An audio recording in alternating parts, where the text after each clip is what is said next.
आदाब, इस्तकबाल है। मैं हूं आपके साथ अबू हुरैरा। डिबेट पर जाने से पहले इस वक्त की बड़ी खबर हम आपको बता दें कि जम्मू कश्मीर से बड़ी खबर आ रही है, जहां पर जेवन श्रीनगर में मिलिटेंटों ने पुलिस की एक बस पर हमला किया है। ताजा तस्वीरें भी हम आपको दिखा रहे हैं। जम्मू कश्मीर आर्म्ड पुलिस की बस पर हमले में 2 पुलिस एहलकार शहीद हुए हैं, जबकि 12 एहलकार जख्मी बताए जा रहे हैं।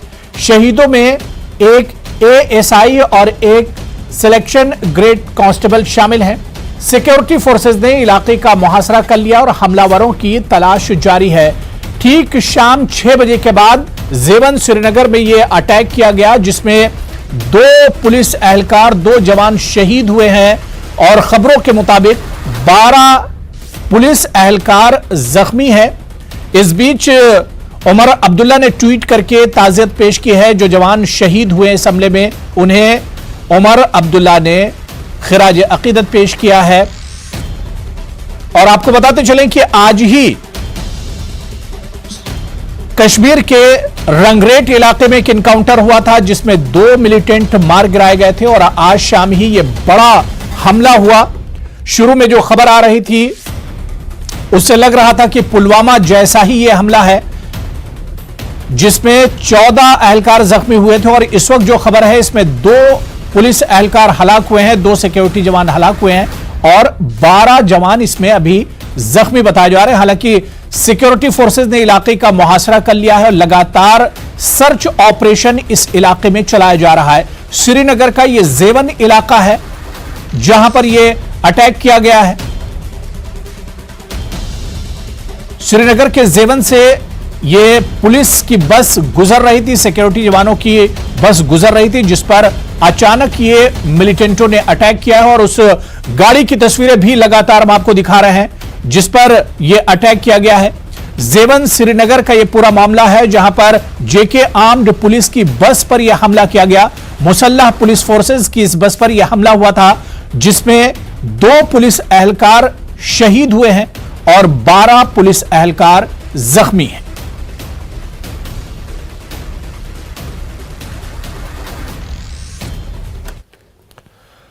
और अब आइए डिबेट की तरफ बढ़ते हैं। हम आपको बताते चलें कि जयपुर में कांग्रेस की महंगाई के खिलाफ महारैली हुई थी। इस रैली में जहां पूरा गांधी परिवार मौजूद था, तो वहीं बड़ी तादाद में कांग्रेसी लीडर और कारकुनान शामिल हुए। इस प्रोग्राम में एक बार फिर राहुल गांधी ने हिंदू और हिंदूवादी पर बयान दिया। राहुल गांधी ने कहा कि मैं हिंदू हूं, लेकिन हिंदूवादी नहीं हूं। हिंदू सच्चाई को ढूंढता है, जबकि हिंदूवादियों को किसी भी हाल में इख्तिदार चाहिए। उन्होंने कहा कि महात्मा गांधी हिंदू थे और गोडसे हिंदूवादी था। दूसरी तरफ बीजेपी ने राहुल गांधी के बयान की तनकीद की है और राहुल गांधी के बयान को बचकाना बताया है। यहां सवाल यह उठता है कि महंगाई जैसे अहम मुद्दे की रैली में राहुल गांधी को हिंदू और हिंदूवादी का जिक्र आखिर क्यों करना पड़ा, या यह जिक्र आखिर राहुल गांधी ने क्यों किया? आज इसी पर हम बात करेंगे। बहुत खास मेहमान मेरे साथ जुड़े हुए हैं। बहुत जल्दी अपने मेहमानों का आपसे तारुफ करा देता हूं। मेरे साथ एसएन सिंह जी हैं, जो कि बीजेपी स्पोक्स पर्सन है। कंचन कुमारी जी स्टेट प्रेसिडेंट हैं, टीएमसी महिला विंग यूपी से मेरे साथ जुड़ी हुई हैं।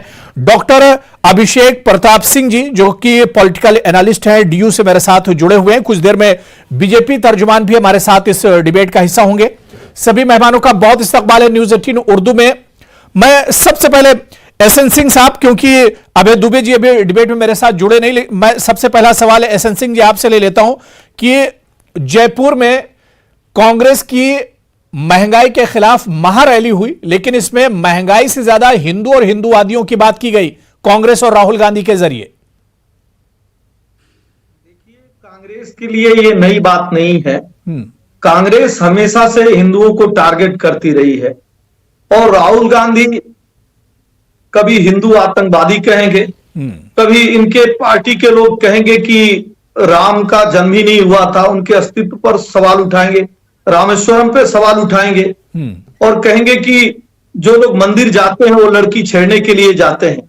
मैं तो आपके माध्यम से ये चीज पूछना चाहता हूं कि जो आदमी जिस धर्म का है नहीं, जिस चीज को आप अपनाए नहीं है, उसके बारे में आप जानेंगे कैसे? मैं अगर कहूं कि आप पाकिस्तान के फला आदमी की छवि बनाइए, तो अगर आप वो देखे नहीं होंगे, आत्मसात नहीं किए होंगे, तो आप उसकी छवि बनाएंगे कैसे?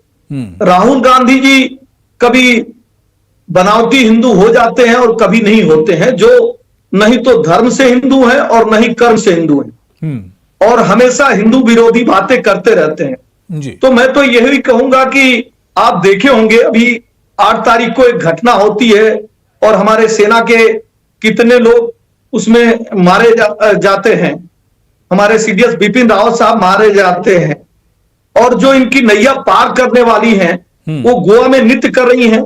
तो ये लोग इस तरह की विचारधारा के हैं, मैं उस पर क्या कहूं। और हिंदू एक धर्म है, हिंदुत्व क्या है? उसकी आत्मा।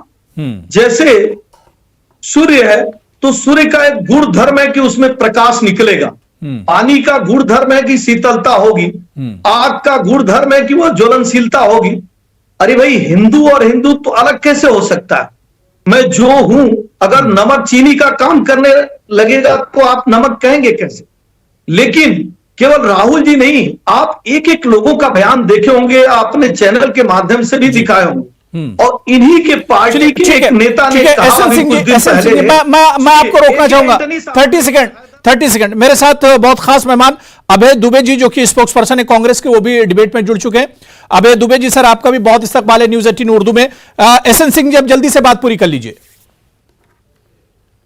देखिए, कांग्रेस की पहले वाली बात शायद नहीं सुन पाए हो प्रवक्ता साहब, आप बता दीजिएगा। लेकिन इन्हीं के पार्टी के एक नेता एंटनी साहब ने कहा कि हमको जो हिंदू विरोधी छवि हम बार बार इस तरह से कह रहे हैं और एक तुष्टीकरण की राजनीति कर रहे हैं, इसको हमें बदलना होगा, यह कांग्रेस के लिए ठीक नहीं है। बाकी सारी चीजें आप स्वतः ही अभय जी को बता दीजिएगा कि हिंदू एक धर्म है और हिंदुत्व उसकी आत्मा है। और बार बार राहुल जी जो कभी हिंदू आतंकवादी, कभी हिंदू तालिबानी, इस तरह का जो शब्द कहते हैं, लिहाजा हर समय इससे इनको नुकसान है। अभय दुबे जी इसका जवाब देंगे। अभय दुबे जी, राहुल गांधी जी ने महंगाई की रैली में फिर हिंदू और हिंदूवादियों का जिक्र किया है, लेकिन यहां पर एसएन सिंह जी और बीजेपी की तरफ से भी जो बयान आया है वो इसे बचकाना बयान कहते हैं राहुल गांधी जी का। देखिए, अभी तो मैं सुन रहा था, भारतीय जनता पार्टी के प्रवक्ता बोल रहे थे, शायद क्योंकि मैं स्क्रीन नहीं है इसलिए जान नहीं पाया। उन्होंने कहा कि हिंदू धर्म है।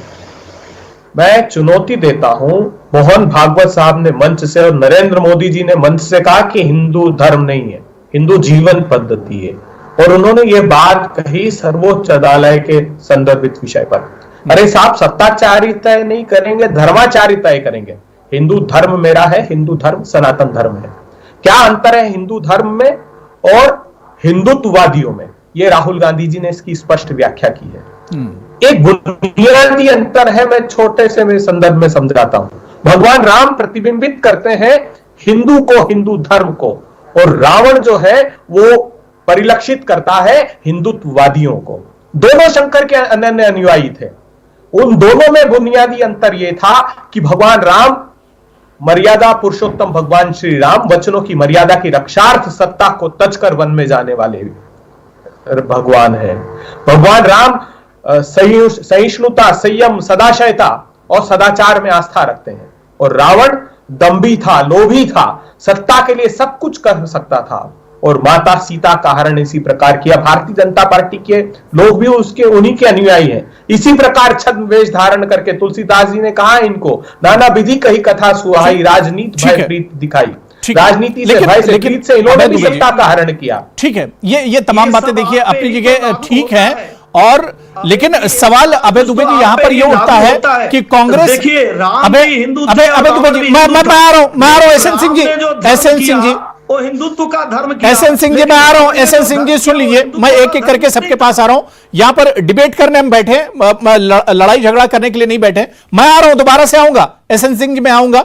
मेरा सवाल अभय दुबे जी आपसे है कि आपने वो चीजें बताई जो बातें राहुल गांधी जी ने उस दिन रैली में कही थी, लेकिन सर सवाल ये उठता है कि मुल्क का एक बहुत बड़ा इशू, जिसे जो गरीब और जो पिछड़ा और किसान जो वर्ग है वो एक तरह से परेशान है, महंगाई बहुत बड़ा इशू है। महंगाई के इस इशू पर आप रैली करते हैं और वहां पर आप छेड़ देते हैं हिंदू और हिंदूवादी का जिक्र, आखिर ये क्यों? राहुल गांधी जी ने इसकी व्याख्या की और फिर कहा कि मैंने क्यों आखिर ये कहा। राहुल गांधी जी ने कहा कि मैंने की व्याख्या इसलिए की क्योंकि जब भी देश की जनता ये कहती है कि वो जो पेट्रोल 70 रुपए का और डीजल 56 रुपए का था वो मोदी जी ने 100 रुपए के पार पहुंचा दिया, वो जो गैस का सिलेंडर 400 रुपए का था वो 1000 के पार पहुंचा दिया, वो जो खाने का तेल 70 रुपए का था वो 200 रुपए के पार पहुंचा दिया, वो दाल जो खाने की 60 रुपए की थी वो 200 रुपए के पार पहुंचा दी मोदी जी। तो ये कहते हैं कि साफ हिंदू और मुसलमान का झगड़ा होना चाहिए, ये सांप्रदायिक ध्रुवीकरण की बात करने लगते हैं। इसने इस बात को स्पष्ट रूप से रेखांकित किया। आज प्रधानमंत्री जी काशी विश्वनाथ के मंदिर के जीर्णोद्धार पर गए हैं, ये अच्छी बात है, अलौकिक दृश्य दिखाई दे रहा है, मगर मैं देश के प्रधानमंत्री जी से पूछना चाहता हूं कि अभी आप ही ने मल्टी डायमेंशनल पॉवर्टी इंडेक्स जारी किया है, क्या बताया उत्तर प्रदेश का? उत्तर प्रदेश के सिर्फ मैं 5 उदाहरण देकर बात समाप्त करता हूं। देश में उत्तर प्रदेश में 37.79% आबादी गरीबी रेखा के नीचे है। उत्तर प्रदेश एकमात्र राज्य है जिसके 28 जिले ऐसे हैं जिसमें करीबी 74% लोग गरीब हैं, वहां से लेकर 40% तक। उत्तर प्रदेश की 44.47% आबादी बाल किशोर मृत्यु दर में उत्तर प्रदेश सबसे अधिक है। सुनिए, आज प्रधानमंत्री जी ने जो श्रम करता थे उनके पुष्पों की दुबे जी, यही तो सवाल था कि यही आंकड़े राहुल गांधी अगर वहां पर खड़े होकर बताते और हिंदूवादी नहीं करते तो शायद एक मजबूती से एक मैसेज जाता कि महंगाई के खिलाफ कांग्रेस कितनी मजबूती से खड़ी हुई है और लड़ रही है। मैं इसी डिबेट में इसी पर चर्चा करूंगा जो बात जहां पर अभय दुबे जी ने छोड़ी है, क्योंकि अभी मेरे साथ डॉक्टर अभिषेक प्रताप जी और कंचन कुमारी जी भी जुड़ी हुई हैं, उन्हें भी डिबेट में मुझे जोड़ना है, लेकिन बहुत छोटा सा मुझे ब्रेक लेना है। ब्रेक के उस पार भी हमारी ये चर्चा जारी रहेगी, बहुत छोटा सा ब्रेक। तो कांग्रेस की महारैली होती है महंगाई पर, लेकिन उसमें भी राहुल गांधी हिंदू और हिंदूवादियों पर अटैक करते हैं। इसी पर हम बात कर रहे हैं कि महंगाई की रैली में आखिर हिंदू और हिंदूवादियों का जिक्र क्या जरूरी था। बहुत खास मेहमान मेरे साथ जुड़े हुए हैं पहले से। मैं ब्रेक के बाद कंचन कुमारी जी, बहुत छोटा सा रिएक्शन आपसे कि चुनाव आते ही हिंदू और हिंदूवादियों का जिक्र होने लगता है। महंगाई, कोरोना और बड़े बड़े बेरोजगारी, बड़े बड़े इश्यूज हमारे सामने हैं। कांग्रेस ने भी महंगाई के नाम से रैली की, लेकिन वहां पर भी राहुल गांधी जी हिंदू और हिंदूवादियों का जिक्र करते हैं।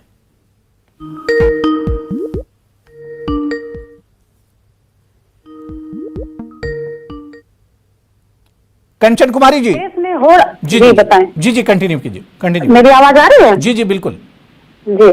तो मैं ये कह रही हूँ कि जो भी आज देश में हो रहा है, देश को जिस चीज की नीड है, जिस चीज की जरूरत है, उस चीज से कहीं ना कहीं उस मुद्दाओं से चीजों को भटकाया जा रहा है। इसलिए उन्होंने आज ये हिंदुत्व वाकई में हिंदुत्व का धतूरा जो आज जनता को चटाया जा रहा है, ये बहुत गलत बात है। आज जनता, जब युवा बेरोजगार होते हैं, बेरोजगारी के लिए वो धरना प्रदर्शन करते हैं, तो उनको राम का नाम देख करके हटा दिया जाता है और डंडे लाठी से उनकी पिटाई की जाती है। क्या आज हमारे देश में बेरोजगार युवाओं को नौकरी नहीं मिलनी चाहिए? जब हम बात करते, एक समय था जब हम लोग ये बात करते थे कि हम पढ़ेंगे लिखेंगे, डॉक्टर बनेंगे, इंजीनियर बनेंगे, हम विदेश जाएंगे, हम इतना पैसा कमाएंगे। लेकिन आज के डेट में क्या हो रहा है? सबको बस ये एक भगवाधारी रूप धारण कराया जा रहा है कि तुम भैया कुछ नहीं है, बस हिंदुत्व का धारण करो और इसके अलावा और कुछ नहीं है देश में। ये नहीं होना चाहिए। ये जो आज ये कहा गया है, चुनाव में ये सबसे आसान हो गया, हिंदुस्तान की सियासत में सबसे आसान हो गया कि फिरकावाराना रंग दे दिया जाए, हिंदू और मुसलमान कर दिया जाए, तो तमाम रास्ते जो एक तरह से जो मुश्किल होंगे वो एक तरह से आसान हो जाएंगे। मैं डॉक्टर अभिषेक प्रताप जी, मैं आपके पास आना चाहूंगा। सर, किस तरह से आप देखते हैं इस पॉलिटिक्स को जो पिछले कुछ सालों में इस पॉलिटिक्स ने जन्म लिया है? क्या आपको लगता है कि अब कांग्रेस से राहुल गांधी जी भी बार बार हिंदुत्व और हिंदूवादी इन तमाम शब्दों का इस्तेमाल करते हैं और इस पर जमकर बोलते हैं? क्या आपको लग रहा है कि 2014 के बाद से जो एक लाइन है वो कांग्रेस को नहीं मिल पा रही थी, जिस पर बीजेपी चल रही है, और उसी को पकड़ने की कोशिश अब कांग्रेस कर रही है? हाँ, नमस्कार। देखिए, कांग्रेस पार्टी एक बहुत बड़े राजनीतिक असमंजस की स्थिति में, पूरे इस विषय को देखें तो जहां एक तरफ काशी में प्रधानमंत्री नरेंद्र मोदी ने भव्य काशी विश्वनाथ मंदिर का उद्घाटन किया, हिंदू सनातन संस्कृति का एक बड़ा उत्सव हमें देखने को मिला, वहीं एक और तथाकथित जो विपक्षी पार्टी है, उसके जो तथाकथित लीडर है, वो अभी भी हिंदुत्व, हिंदू संस्कृति, हिंदू सनातन धर्म की परिभाषा के मायने समझने में ही लगे। तो कहीं ना कहीं हमें देखने को यह मिलता है कि समस्या कांग्रेस पार्टी के विचार और सोच में ही। अगर आप आजादी के बाद की राजनीति देखें तो जिस प्रकार से छद्म धर्मनिरपेक्षतावादी नीति को कांग्रेस पार्टी ने अपनाया और जिस प्रकार के उस नीति के आलोक में कहीं ना कहीं हिंदू संस्कृति, हिंदू मूल्यों, हिंदू परंपराओं का अपमान किया गया, तो उसी का आज जो है हमें लक्षण देखने को मिलता है। दूसरा विषय यहाँ पर राजनीतिक अपरिपक्वता का है, जो परिचय लगातार राहुल गांधी देते जा रहे हैं। और इसीलिए अगर मैं एक पॉलिटिकल साइंटिस्ट उसके नजरिए से देखूं तो आज एक बड़ा संकट पक्ष के सामने खड़ा हो गया कि रैली महंगाई की हो रही है और विषय कोई और उठा रहे हैं। अब महंगाई एक संजीदा विषय है, उस पर बोलने के लिए उसको पढ़ना होगा, उसको समझना होगा, उसके कई सारे आयाम हैं। तो मुझे लगता है राहुल गांधी और कांग्रेस पार्टी न सिर्फ एक राजनीतिक असमंजस में है, साथ ही एक वैचारिक असमंजस में भी है, और किसी भी प्रकार से वो आज एक विपक्ष की पार्टी या फिर भारतीय जनता पार्टी को चुनौती देने की स्थिति में नहीं, और इससे सबसे अधिक नुकसान देश का ही हो। ठीक है, मैं अभय दुबे जी, आप मुस्कुरा रहे हैं, शायद कुछ कहना चाह रहे हैं आप। देखिए मैं एसएन सिंह जी सर आपके पास भी आ रहा हूं जी।